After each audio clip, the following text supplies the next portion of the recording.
নমস্কার বন্ধুরা, ভিল kitchen with অঞ্জলিতে আপনাদের সকলকে স্বাগত জানাই। তো আজকে আমি রান্না করব কচি পাঁঠার মাংসের ঝোল। এটা তো যাদের কোলেস্টেরল, সুগার, প্রেশার, আপনার অনেক রকম প্রবলেম রয়েছে, হার্ট ডিজিজ, তাদের পক্ষে অনেকটাই ফ্যাট ফ্রি, তো খাওয়া যেতেই পারে এক আধটু। তো আজ রবিবার রান্না করব। এই যে নিয়ে নিয়েছি মাংসটা, এখানে রেখেছি ফোড়নের। আমার গাছের তেজপাতা একদম টাটকা তোলা নিয়ে এসেছি। এখানে নিয়েছি লবঙ্গ, দারচিনি, এলাচ, এগুলো সব ফোড়নে দেওয়ার জন্য। গোটা জিরে, শুকনো লঙ্কা কেটে নিয়েছি। বেশ কয়েকটা পেঁয়াজ, মাংসের পরিমাণ মতো আমি এখানে 5টা পেঁয়াজ নিয়েছি। আদা রসুন বেটে রেখেছি এখানে। আর এই থালায় আমি রেখেছি সর্ষের তেল, হলুদ, ধনের গুঁড়ো, জিরের গুঁড়ো আর লঙ্কা গুঁড়ো। তো এবার আমি রান্নাটা শুরু করি বন্ধুরা। গ্যাসটা জ্বালিয়ে নিচ্ছি বন্ধুরা, কড়াইটা বসিয়ে দিলাম। কড়াইটা গরম হয়ে গেছে, দিয়ে দেব সর্ষের তেল।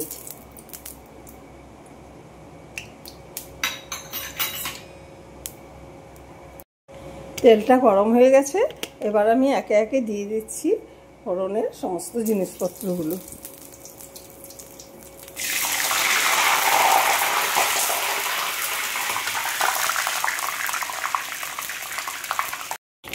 এখন আমি দিয়ে দিচ্ছি কুচিয়ে রাখা পেঁয়াজগুলো।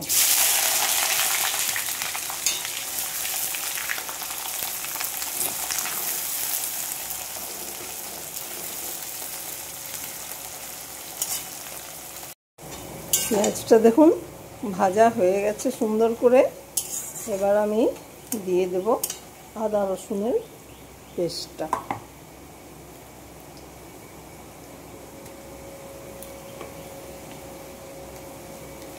এটা আমি 4 চামচ পরিমাণ দিচ্ছি, কারণ আমার স্পুনটা ভীষণই ছোট্ট। এই যে দেখুন,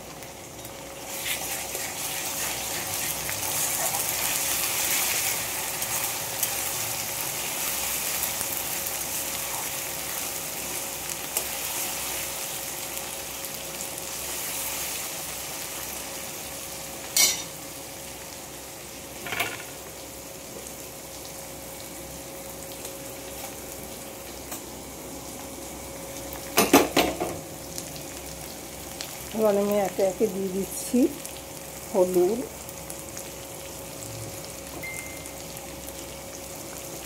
এটাও 3 চামচ, আর একটুখানি দিলাম, কালার দেখে বোঝা যাচ্ছে হয়ে গেছে।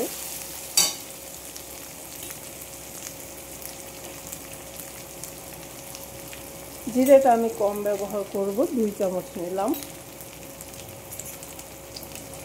ধনে দিচ্ছি, ধনের গুঁড়োটা একটু বেশি দিলাম, 3 চামচ দিলাম। এবার দেবো লঙ্কা, এটা যে যেমন খান সেই রকম স্বাদ মতো আপনি দেবেন। আমরা একটু ঝাল খাই, তাই আমি 4 চামচ দিয়ে দিচ্ছি। আর দিয়ে দিয়ে আর অল্প মতো পরিমাণে দিলাম। এটাই ভালোভাবে নাড়িয়ে নেব।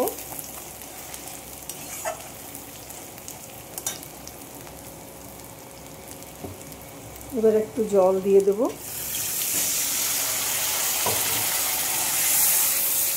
মশলাটা ভাজা ভাজা করার জন্য।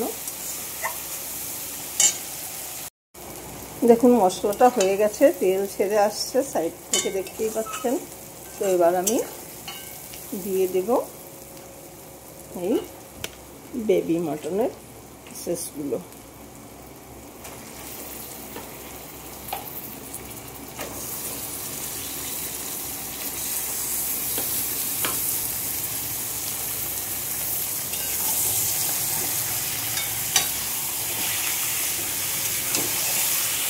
ভালোভাবে নাড়াচাড়া করে মিশিয়ে নেব। আমি এক হাতে করে ভিডিও বানাচ্ছি, এক হাতে রান্না করছি বন্ধুরা। তো এভাবেই আমি ভিডিও বানাই, আর পুরো ভিডিওটা আমি একদমই কাটি না, এইভাবেই একদম যেমনভাবে শ্যুট করি সেভাবেই আপনাদের সামনে পরিবেশন করি। যদি ভালো লাগে আমাদের সঙ্গে থাকবেন আর দেখতে করবেন বন্ধুরা। আর এই যে দেখুন এভাবে মিশিয়ে নিলাম। এবার কিছুক্ষণ এভাবেই ফুটতে থাকবে। দেখো বন্ধুরা, এরকম তেল ছেড়ে আসছে, কষা চলছে, এখনও নুন দিইনি। এবার আমি দিয়ে দিচ্ছি পরিমাণ মতো লবণ।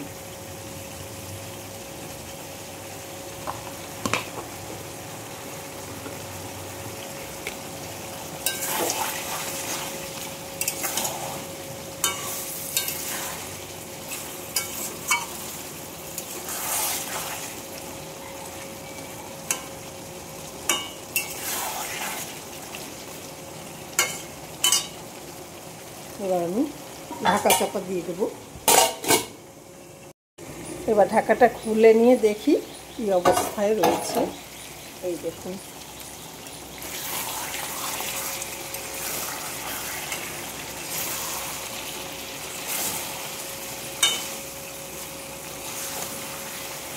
মনে হচ্ছে কষানোটা হয়ে গেছে, তাই না?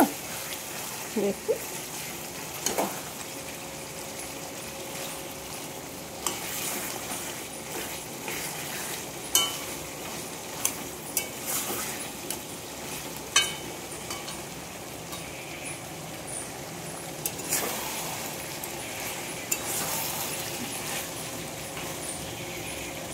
আমি একটু গ্যাসটা কমিয়ে রেখেছিলাম। এবার আমি জল দিয়ে দেব পরিমাণ মতো। বেবি মাটন তো খুব বেশি জল হয়তো লাগবে না। আমি এই পরিমাণ জল দিলাম, দিয়ে ঢাকা দিয়ে দেবো।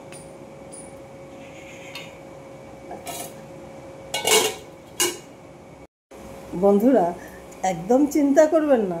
যাদের কোলেস্টেরল, হার্টের অসুখ, অ্যানিমিয়া, তারপরে এরকম আমাদের মতো যাদের ডায়াবেটিক আছে, একটু করেই কচি পাঁঠার ঝোল খেতেই পারেন। প্রোটিন, ভিটামিন, খনিজ মিনারেল কি নেই, সেই সঙ্গে রয়েছে আয়রনের অভাব পূরণ করার জন্য হিমোগ্লোবিন তৈরি হবে। এখানে প্রচুর পরিমাণে আয়রন থাকে। তো সবাই একটু একটু করে স্বাদ নিতেই পারেন। যারা অবশ্যই খাসির মাংস খান তাদের জন্য বলছি, সবার জন্য নয়। যারা খান না তাদের জন্য নয়। তো যদি ভালো লেগে থাকে আমাদের সাথে থাকুন, এভাবেই থাকুন আর ভালোবাসা দিয়ে যান।